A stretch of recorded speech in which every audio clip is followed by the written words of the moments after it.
is called, "Would Offering a Price Tag on Bodily Organs Help to Alleviate the Organ Shortage Crisis?" Dr. Andrew Fleischer is our presenter. Dr. Fleischer, PhD, is a professor of family, population, and preventative medicine and professor of English at State University of New York, Stony Brook, where he is also core faculty in the program in public health. Dr. Fleischer serves on Stony Brook's Organ Donor Council and Hospital Ethics Committee and is a living donor advocate at Stony Brook Hospital. Dr. Fleischer specializes in healthcare policy, organ donation policy, and medical and bioethics, as well as in areas related to the interface between ethics and literature. Dr. Fleischer received his BA in Medieval and Renaissance Studies and History from Duke University in 1991, and his MA in 1995, and PhD in 2000 in Religious Studies from Brown University. In addition to writing several articles and book chapters, he is also the author of 4 books: Heroes, Saints, and Ordinary Morality, The Altruistic Species, winner of the Choice Award, Moral Evil, winner of the Prose Award, and most recently, The Organ Shortage Crisis in America. And is that the one that which will be sold at the end of today's platform? Dr. Fleischer joined the Ethics Committee of UNOS, the United Network for Organ Sharing, and he has also recently been appointed to Live on New York's Ethics Committee. Additionally, Dr. Fleischer is on the board of the Gingold Theatrical Group in New York City, dedicated to fighting for human, women's, and animal rights through presenting the work and wit of George Bernard Shaw. He plays piano occasionally in the Stony Brook Hospital lobby for patients, their families, and staff. Please welcome Dr. Andrew Fleischer.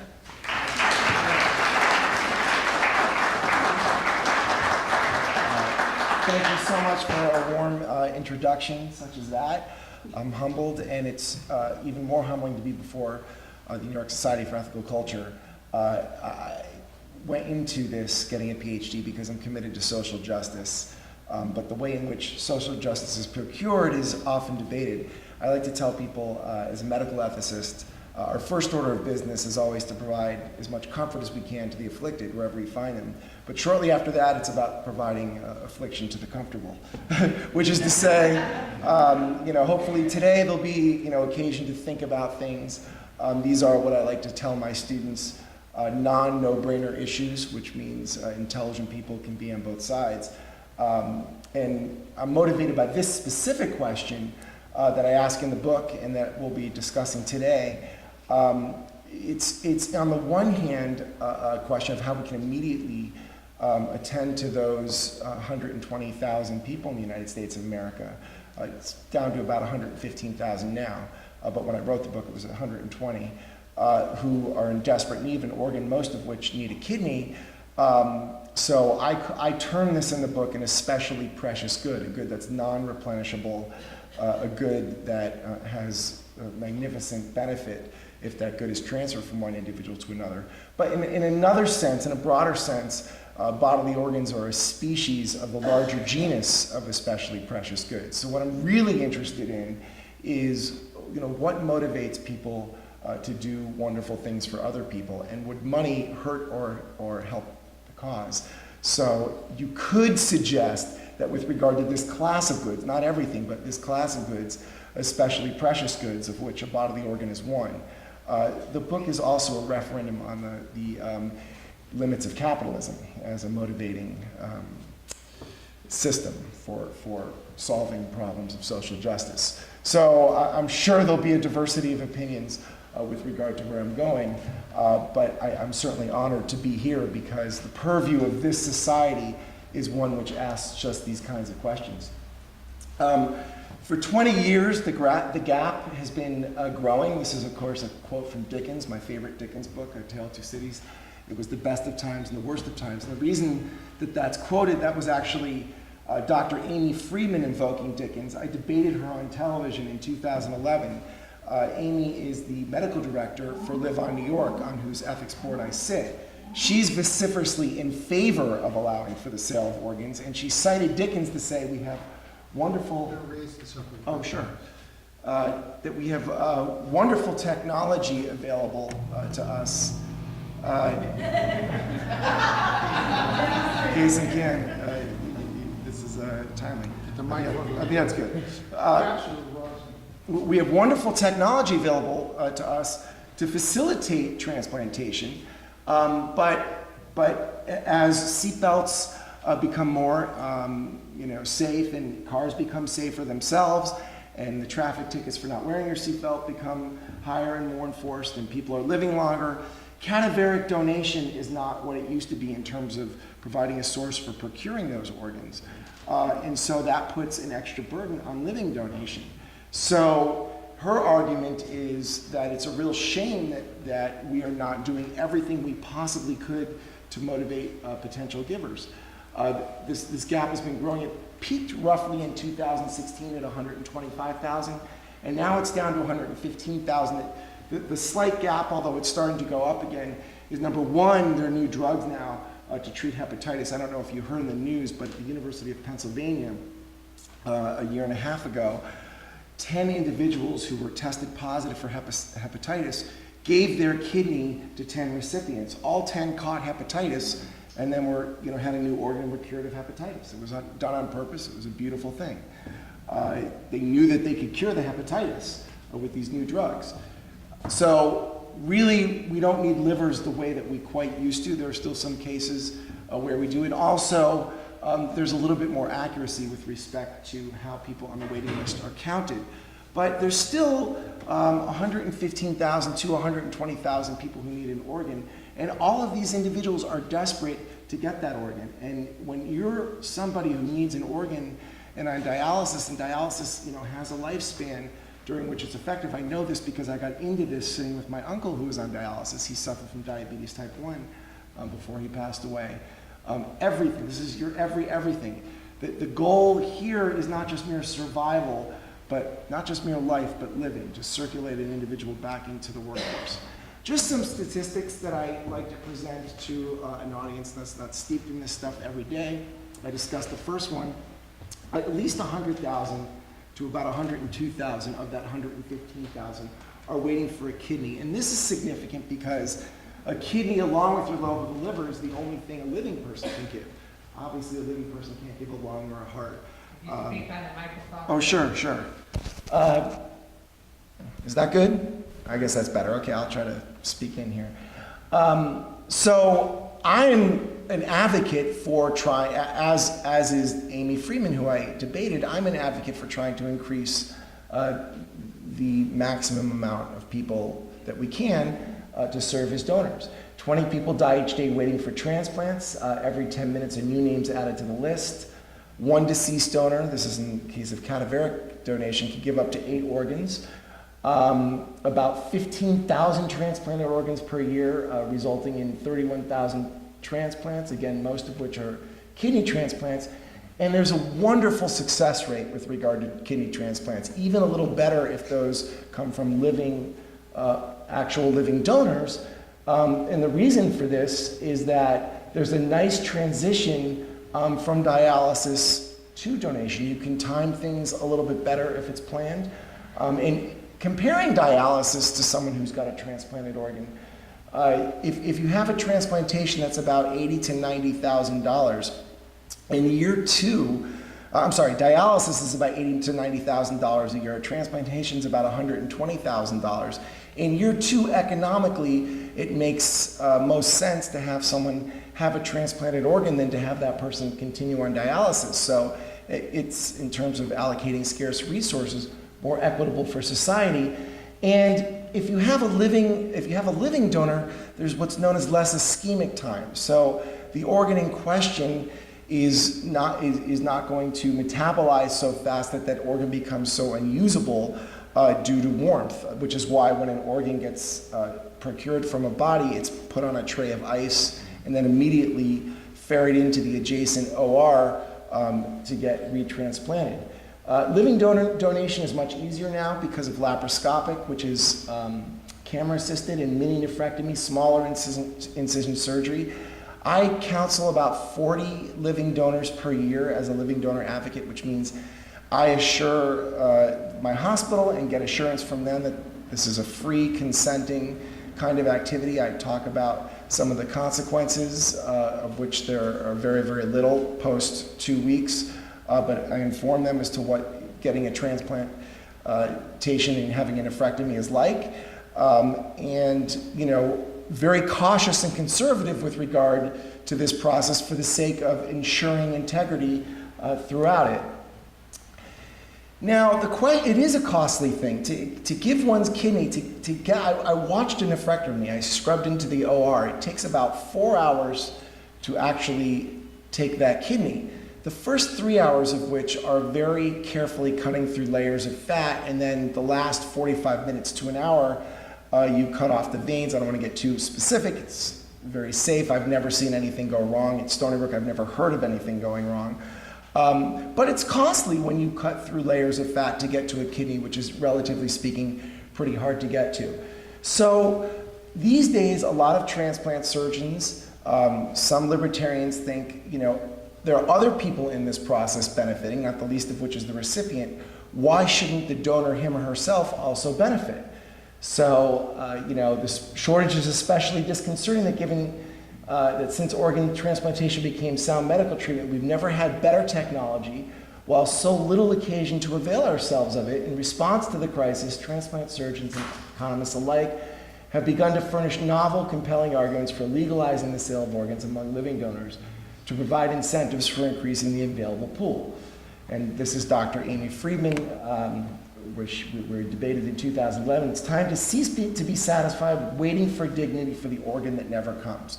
So she was challenging the notion that there's something noble about just giving without the expectation of a tangible gift in return.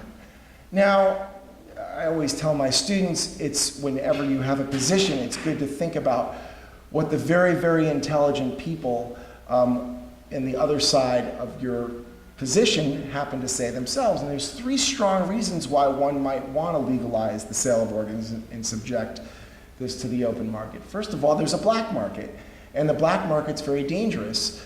In China, up until 2010, Falun Gong prisoners were involuntarily having their organs extracted, and they were being sold on the open market. Black markets deal with all sorts of conflict types of situations. Presumably, if the sale of organs were legal, it would be a highly regulated, transparent market, and we could, you know, be relatively, assured that there would be no kinds of gross violations of human rights.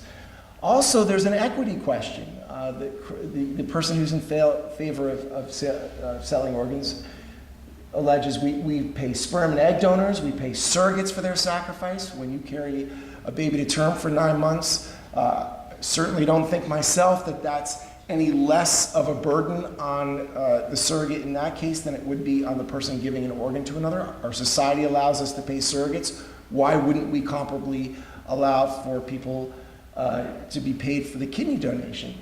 You could even argue that that's more onerous. We pay people that serve in our armed services. Why not also, non-paternalistically treat people in a position to make a decision as adults? It's their decision to make. Mark Cherry, who actually published with the same press, he wrote a book called Kidney for Sale by Owner. Our books were treated in a review as sort of the 2 sides of this coin, and they were both put out by Georgetown University Press, which is known for its work in bioethics. That's a tough kind of objection to answer. I address it in the book. I do think there's a difference between egg and sperm on the one hand, which carries the presumption of anonymity. Mostly people who are sperm donors don't want to be known as such. Whereas, in contrast, people who donate their organs, and I've gotten to see this up close as a living donor advocate, very much want not to be anonymous. They want the recipient to know them. They want to get to know the recipient and the recipient's family. So I'm the first to agree with Amy Friedman that the donor is not just a pure automaton, a pure altruist without any expectation of self-regard. However, That self-regard is in the beautiful moment of getting to know the recipient, in the beautiful moment of creating a wider community. So we both agree that compensation is something that a donor would rightly expect. We just disagree about whether and the extent to which money makes the world go round as that form of compensation. And then finally, the question that I ask in the book, and I'll get into the specifics in a little bit, it's an interesting kind of question, is would this actually work? If you put a price tag on organs, what would likely happen? Would you have more or less? And would some people be scared off now who would have otherwise given their organ freely because other people are getting paid? This, of course, has never been evaluated because it's always been illegal ever since 1984. NOTA, which is the law that governs the guidelines for how organ transplantation can take place, specified right at the outset that it would be illegal to put a price tag or even have something of comparable value in exchange for giving one's organ. In fact, the only country in the world where it is legal to sell one's organ is Iran. China was the most recent in 2010, and the most prevalent place where this took place was India. It became illegal actually in the 90s to sell your organ in India. And it's from India that we have the most reliable studies. This is the book. It's for sale at a reduced price if you're so inclined afterwards to buy it. It's on the table. Just talk to Haley, who's my fiance and in the audience here.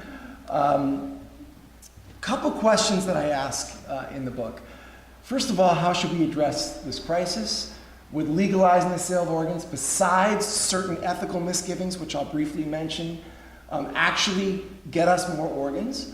And then the second question is the one I mentioned earlier about capitalism. What are the limitations of capitalism as a motivating economic structure when it comes to this specific class of goods, which I call especially precious goods? So I'm not, arguing for, the undoing of capitalism when it comes to selling cars, when it comes to selling plainly tangible kinds of items, but I do have some questions about it when it comes to quote the commercial, the things that are priceless, the things that money cannot buy. First of all, some of those ethical issues, I think in good faith, a lot of these can be answered now, but they're the traditional kinds of objections that bioethicists have dealt with in terms of rejecting the idea of selling organs. This is not new work. I deal with all of these in one chapter in the book because I think it's important to inform the audience as to what sort of the ubiquitous kinds of objections are to putting a price tag on things. One kind of objection is that it's not exactly fair to the poor. Another one is commodification. I'll explain what that is, but it's sort of making the so-called or presumably sacred mundane. And then finally, there's some safety questions. So first, the idea of exploiting the impoverished. These are actual pictures of individuals in debt, all of whom lined up legally to give their kidney. It was legal in India until 1994 and legal in the Philippines until slightly later. It's illegal in both places now. But literally you would see mechanisms for people in need, often in debt, targeted to give their organs. And a person with whom I serve on UNOS's National Ethics Committee, really a mentor of mine, he's brilliant, a guy named Bob Veach, wrote in Transplantation Ethics, he actually construed the selling of organs as a way for people to emerge from poverty. So his thesis was legalizing the sale of organs as potentially exploitative in conditions of irredeemable poverty. However, in a place like the United States, we have the means through regulation and other instruments of justice to eliminate disparity, and for whatever reason we culpably haven't yet done so. So we can't rule out this mechanism in principle for leveling the playing field. So it's reasonable to wager that practically speaking, allowing for the sale of organs would eliminate rather than contribute to economic disparity. So the concern is that legalizing the sale of organs, you're going to have, and I'll get to this, rich people walking around with poor people's organs. Veach says, au contraire, that actually this is a way of leveling the playing field and solving the organ shortage crisis at once. Well, this was tested by a number of studies that emerged out of India mostly, but also a final one out of Iran where it still is legal. And I will send anybody here the footnotes for this if I'm going a little too fast.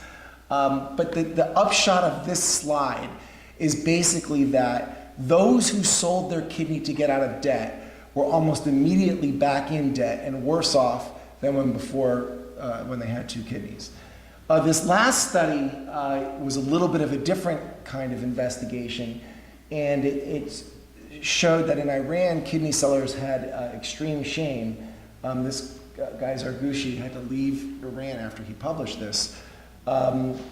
So the idea here is that it's a good approach in theory, but practically it doesn't work because there are, as you know better than anyone by virtue of being in this society, underlying conditions, much bigger macro conditions that lead more institutional kinds of things that lead one to be susceptible to being in debt in the first place. That there's no quick fix to this, and that there's something unseemly about exploiting those already poorly off by dangling a short-term fix.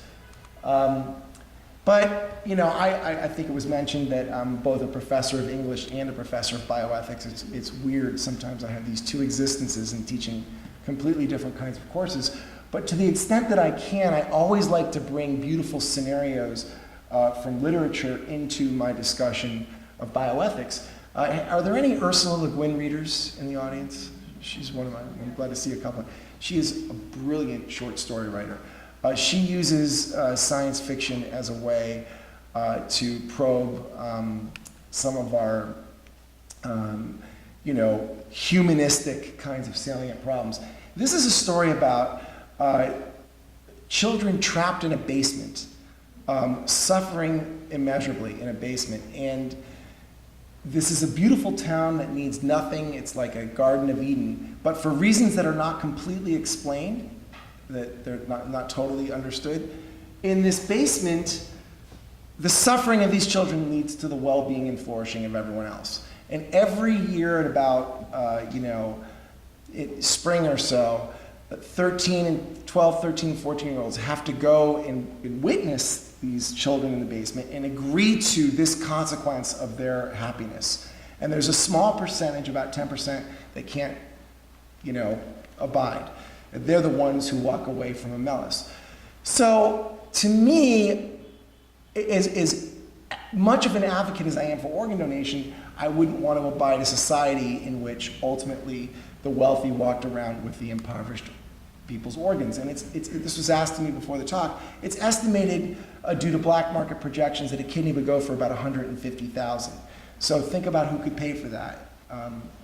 Another kind of misgiving is commodification. I won't spend too much time here, but this is the idea that commodification is a process where markets reduce different ways of valuing things to one dimension measured in money, which leads to the debasement of that good. For example, in buying an academic degree or buying a friend, or giving a eulogy and passing it off as your own writing, something that's supposed to be very intimate and personal. If it were ever to be learned that that was written by somebody else, it would reveal you as a fraud on the spot. I think this is behind the Beatles song, Can't Buy Me Love, and so you can't. The idea here is that a kidney is not just a kidney. A kidney is also a means by which individuals establish social relations in society. It may work to sell a kidney if we were only talking about one seller and one buyer and not future sellers and buyers. But the minute a precious good is commodified, all of a sudden the means by which motivation would be affected by third parties ramifies. All of a sudden, the person down the road who might be considered an organ donor, all of a sudden that person now is thinking in terms of dollars and cents. And the question is what happens to the brain and psychology when that takes place. So I'm interested in the book in both the religious kinds of resistances to assuming dominion over that which is God's for those who have a theological perspective, but also a more secular objection based on commodification that especially precious goods, just by their nature, resist financial compensation. And so there are special constraints on this market for this kind of good. The gift of life is not only a tangible material gift, Altering the way in which an organ is freely given as a gift affects the way in which the exchange of this precious good preserves the communal values in which that exchange takes place. So cash incentive alters, if not the good itself, the function of this good. So that's an academic way of basically putting the point that when we put a price tag on things, we actually change who we are in a society, which will have consequences with regard to some types of things more than others. And this woman, Margaret Jane Radin, a philosopher, wrote a book just about this notion called Contested Commodities. The very things which, if you put a price tag on them, you don't just alter the exchange of those goods, but also the conditions of the society in which you live. And then finally, there's a history of putting a price tag on things affecting the safety of those things. This was a case from 2011 from the Hunan province in China, where a teen sold an organ for an iPad and then had complications resulting. There's a long-standing, rich tradition in medical ethics of paternalism, where we're meant to help people, even if they themselves make a decision to the contrary. And even in our own history, I don't know, this is a little known fact, it was legal to sell blood in this country from 1946 to 1968. And in those 22 years, there was a guy named Richard Titmuss who wrote a book called The Gift Exchange and compared blood rates of donors in the United States, where it was legal to sell blood and be paid, against those in England and Wales, where it was illegal. Not only did he find that in England and Wales, more people signed up to be blood donors, and today we really don't have, for the most part, a blood shortage problem, not the way we have an organ shortage problem, but actually the blood that was accrued from voluntary giving was much safer, much less susceptible to high risk and disease than those procured through selling. So these are some safety issues. I think that this objection can be overcome today because testing has become so sophisticated. And I already told you that account from the University of Pennsylvania, where people were deliberately giving kidneys with hepatitis. The kidneys worked perfectly fine. Those individuals caught hepatitis. It was predicted that they would, and a few months later they were all 10 for 10 hepatitis free. So safety isn't so much an issue, but still human beings, there's human error. Human beings are overseeing the conducting of these tests. And if you're eliciting deliberately people to sell organs to get paid, you are opening yourself up to that risk.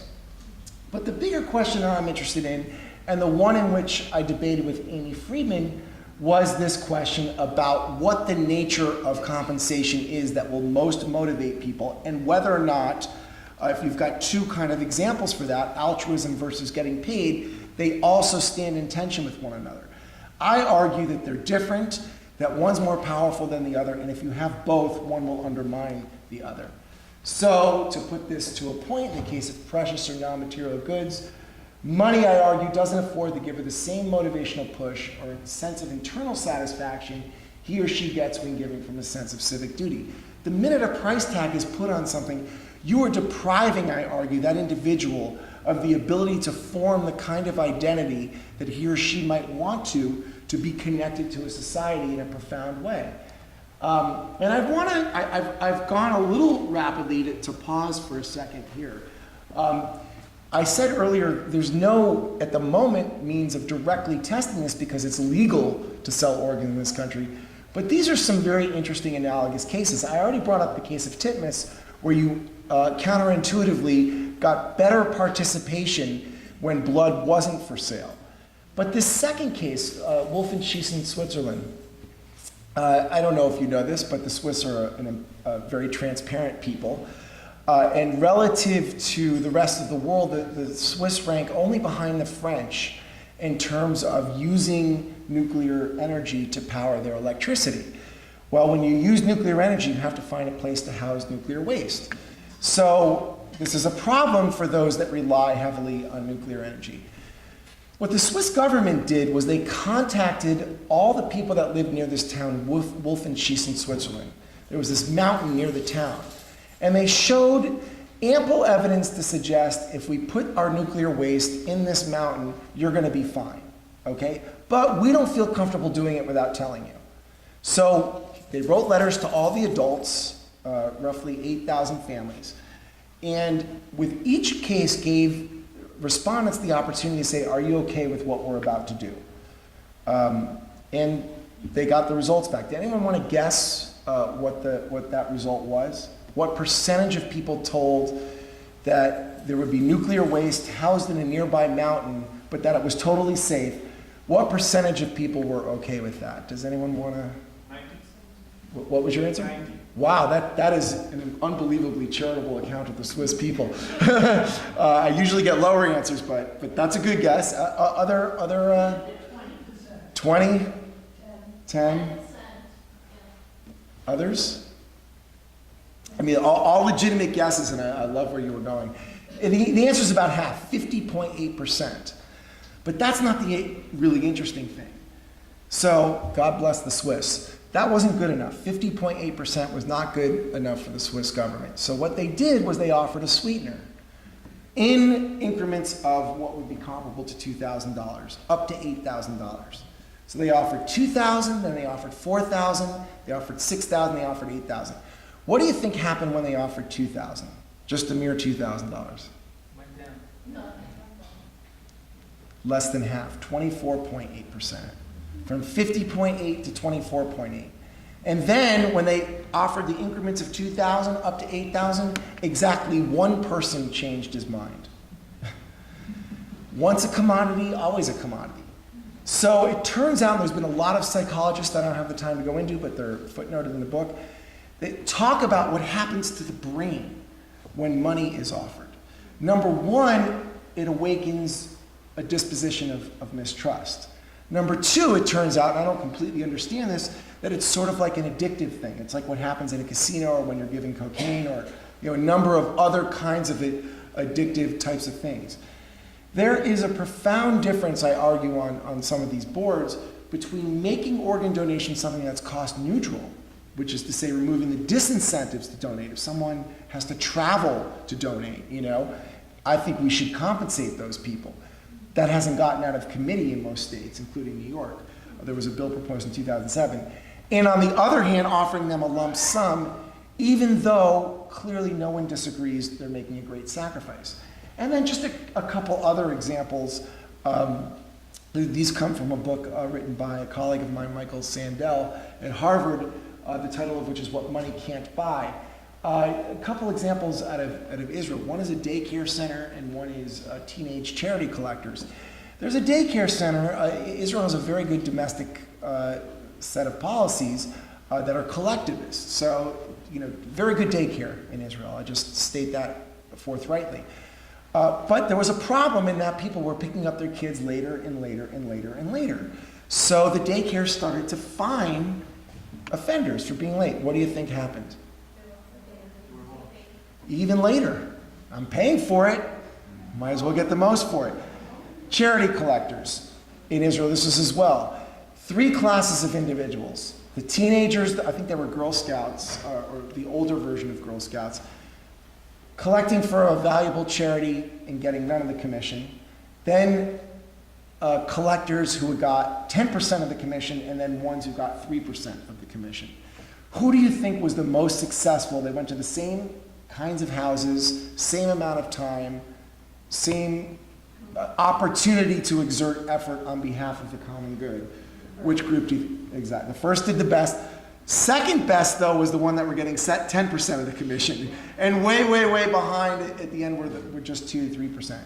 Point being, there's an article written by the guy named Bruno Frey, he's listed there. Bruno Frey wrote about, he had about 7 different articles. This one is The Old Lady Visits Your Backyard, A Tale of Morals and Markets. So there's a whole kind of series of economic questions, not in my backyard, right? Nuclear waste near where I live. Well, one of his articles was titled, Pay a Lot or Don't Pay at All. And now we're right back to Amelis. I'm even willing to concede that you go above that 150,000, let's say up to 250,000, you're going to get your kidneys. But then what kind of society are we living in? So some conclusions I draw in the book Number one, allowing the sale of organs among living donors will have a negative impact on the organ donor network's attempt to recruit cadaveric donors. So not only are you going to crowd out those who would have been living donors, you're going to cast aspersions on whether or not people actually sign up to be organ donors on your license. I mean, I'm an organ donor, you can see with the heart, but that means technically that if something happens to me, then my organs can be used. Turns out, we know this through studies, if we were to allow for organs to be sold, that would, according to the market research that has been done, negatively impact the amount of people who signed up and registered to be organ donors.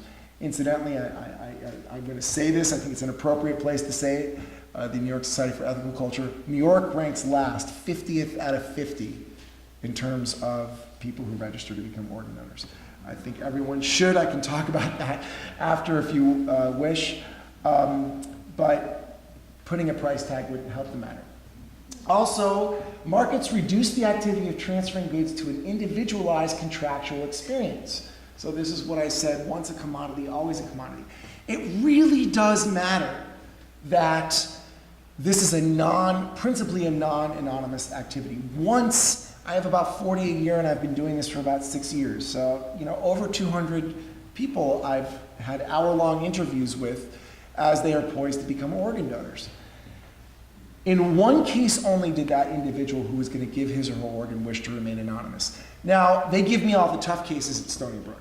So I get all the people that are so-called altruistic donors, which is a technical term. An organ donation means you're giving to someone who you don't know, not a family member, not a dear friend.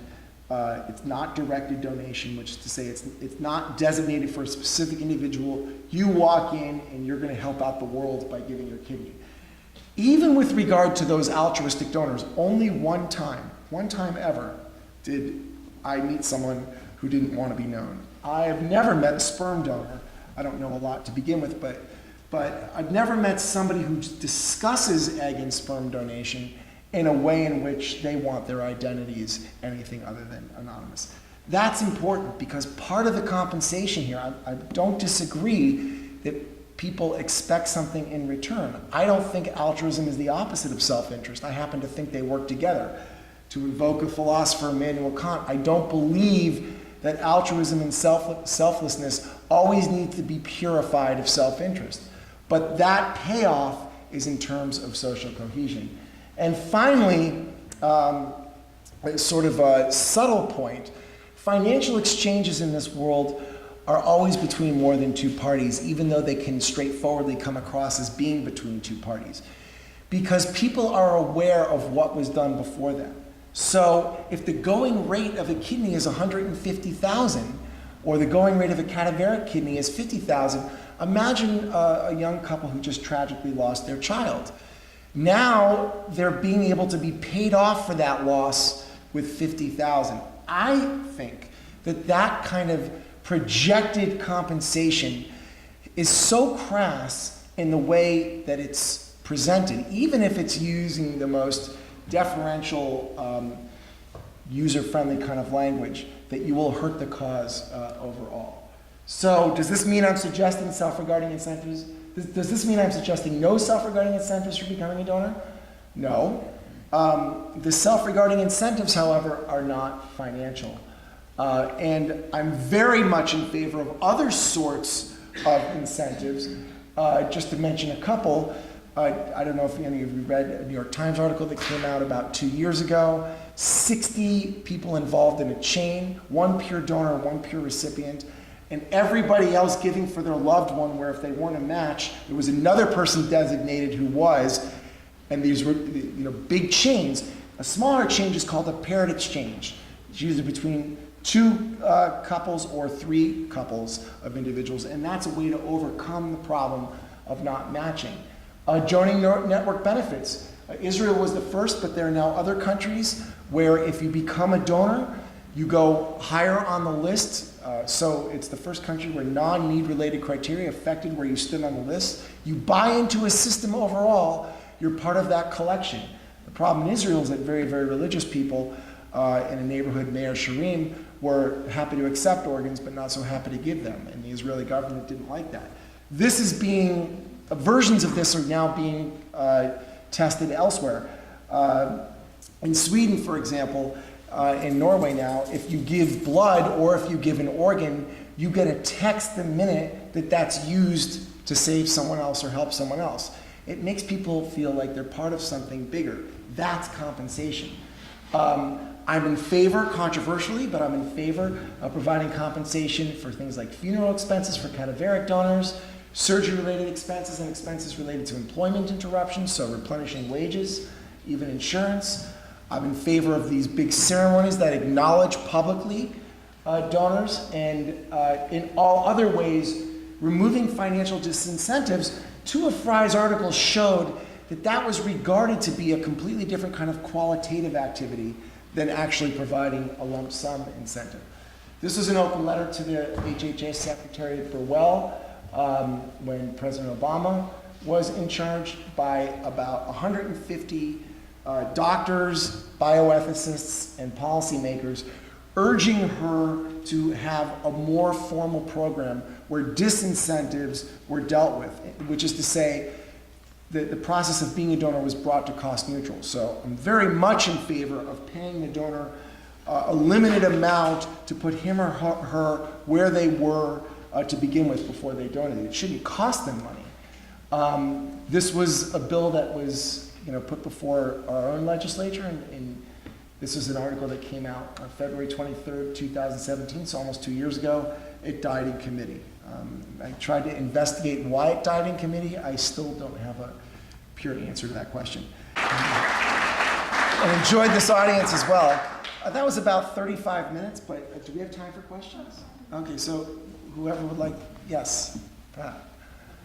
I taught science fiction, so I'm familiar with Ursula Le Guin and others, and I can go into that in a minute, but one of the thoughts that came to my mind at the end of your talk, what countries with socialized medicine do they absorb the costs of transplantation? Well, okay. I don't know the specific technical answer to that question, but here's my way of addressing that question. It depends on the country in question, and it depends on the degree to which things are already compensated. But in any country in the world, dialysis is going to be more expensive than transplantation after 2 years, even adding in the cost of immunosuppressant drugs. For reasons I don't completely understand in this country, if you get transplantation, insurance covers immunosuppressant drugs up to 3 years, which is an arbitrary cutoff. To me, that seems kind of silly because dialysis is 80 to 90,000 every year. So yes, in year one, dialysis is less expensive. There's really no even basic insurance plan that won't cover dialysis. That's considered, the most obvious kind of thing that is covered. Medicare and even the bronze plans. So whatever country we're dealing with, it's going to be better to have a transplantation program. But I did a little digging, and I finally got an answer, and it's a really depressing answer. And someone weigh in if they want to, if they've heard more about this, as to why we've got this awkward transition in this country from dialysis to transplantation. Dialysis is big business. There is no dialysis center that's going to, go out of its way to facilitate transplantation. I know of one of 7 dialysis centers that it was even allowed to advertise respectable ways for organ donation. So whatever the answer to your question is, it's going to be better to move to transplantation. Going back to the first statement I made, which is having taught science fiction, and your statement, which is completely accurate, that good science fiction takes problems and pushes them into the future and shows the abuses. There have been many, many books, short stories, films that highlighted the abuses. One of them I remember, prisoners were required to give up their organs. That was with to the point when you eventually get to the heart, then they're dead, obviously. Hugh Grant was in that. I remember that. Yeah. Extreme Measures with Gene Hackman. Is there any way in your thinking you see that this could ever happen without abuse, without the disparity growing between the rich and the poor? Who's going to be able to afford to? You're talking about if you subjected them for sale. The current system, I think, is wonderful. If you go for sale, Yeah. we see even more disparity between the rich getting richer and being able to afford artificial insemination and donors and having children when they're infertile. It just, I sat here listening to all of this and I couldn't stop shaking my head because I can't see any way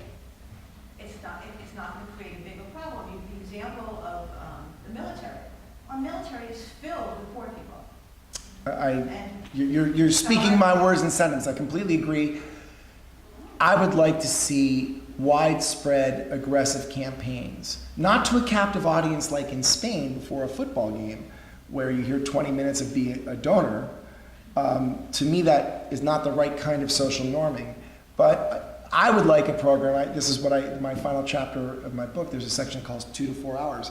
I would like there to be a program where, just like high school and college students are allowed to work in retirement communities or for the Special Olympics or volunteer in soup kitchens, I would like them to have the opportunity to sit with someone on dialysis for 2 to 4 hours and get to know all the people in that room. It's exactly how I got into this.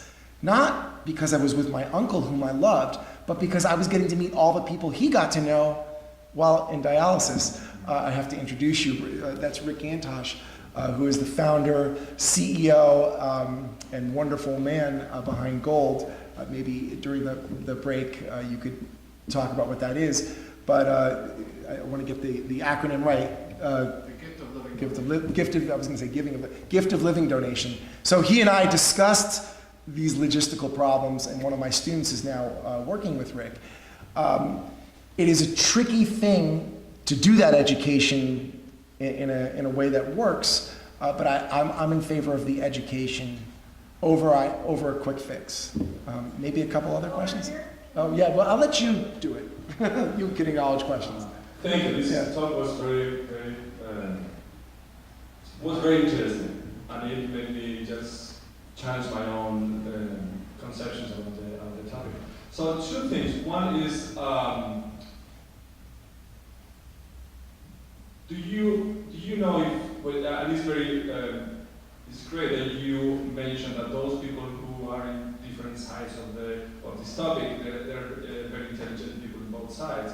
But do you think that those who go for putting a price to the organs, do they take our human motivation to do things, intrinsic versus extrinsic, into the deep of the root of the problem? Why people do things? It's a great question. And this is one question I have. The other part is that how effective do you think? Because it's very interesting they put out a solution that has to do with our economic system. Coming from Spain, health is non-negotiable. You don't put a number to that according to each and every individual. It's a right.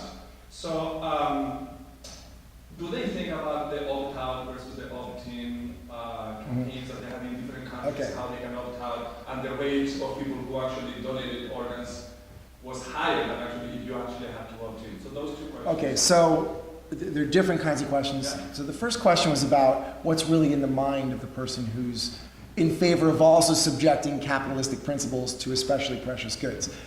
I have the best case in mind, who's again Amy Friedman. An hour and a half we debated each other, and then afterwards I cornered Amy and I said, who do you think human beings are? When it comes down to it, and the truth came out. It is not just, as she said, that she wants people who need a kidney to have a kidney. Who could disagree with that? It's also that she's a capitalist. That she admitted it straightforwardly. Money makes the world go round, and I am just an ostrich with my head in the sand if I think otherwise. We just fundamentally disagree about who human beings are. Don't get me wrong, I wrote a book, as was mentioned, the title of which was Moral Evil. I think human beings are capable of dreadful, terrible things. If I didn't have such adorable, wonderful fiancée, I think I'd be, in a morass by some bottle of rye whiskey until 3 in the morning every night, just contemplating just how poorly off we are. And I'm not completely joking. There's a lot of evidence to suggest human beings are not so wonderful and that we should just succumb to our more tangible base natures. But I actually think and argue in the prior book, Altruistic Species, we pine in both directions. And I think there is something to this notion of awakening our better angels. Introduce money and you are precipitating a cause of events that beg to have our worst impulses surface. Not with regard to mundane things like a sofa from IKEA versus one from one of these places in Soho I could never afford. But with regard to things that can't be replenishable. To your second question, it narrowly refers to cadaveric donation, opt-in versus opt-out. So, what's your name again? David. David? So David's question There are 24 countries in Europe for whom the system is opt-out, which means by default, when you're born, the presumption is you will give your organ. And that we in the United States of America, we're the inheritors of Alexis de Tocqueville, we believe in choice and going out of our way for free consent. So we opt in. We actually have to, of our own volition, state at the DMV or elsewhere that we will be organ donors. In these 24 countries, the onus is on you to opt out rather than opt in. So it's not really consistent with the American way. Sorry to make the quip about the 20 minutes before a football game started. I love Spanish football. But to me, that's not the way to do it, to preach to a captive audience.